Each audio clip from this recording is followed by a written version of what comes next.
Assalomu alaykum aziz YouTube'da kuzatib boradiganlar, usta akalar, qiziqadiganlar, hammalaringizga salom.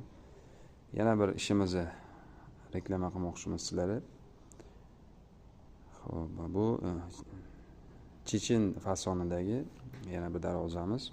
List yopish jarayonida. Videoni qo'yishimiz sababi bizlarda bu YouTube'dan biron bir pul ishlash yoki shu pul sohasida hech qanday maqsadimiz yo'q. Videolarni qo'yib borsak, shu kamchiliklarini ustalar ko'radi albatta.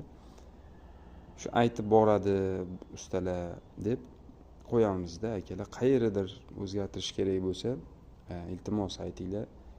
Shunday qilib yangilik o'rganadi ko'pchilik, misol xatolarni to'g'rilaydi. Shu maqsadda qo'yamiz. Ham kimgadir sifatli darvozalar kerak bo'lsa, o'rnatib beramiz. Darvozamiz materiallariga kelsak, 1.8 bo'ladi mana ustidagi kubiga. Orqa tarafi ham 1.8 bo'ladi. Profillari o'rtalari 1.7 ishlagan hozir shu darvozaga.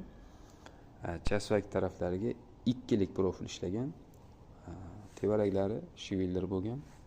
Tepasi profil bo'lgan. Bu listdan keyin shumkasini qilamiz. Issiq sovuqni saqlaydigan. Shumka bizlarda 2 suluk bo'ladi. Birinchi suluk list o'ziga avtomobilni shumkadan yopishtiramiz. Keyin izidan stiglavata bilan to'ldiramiz. Mana shunaqa xizmatlarimiz bor.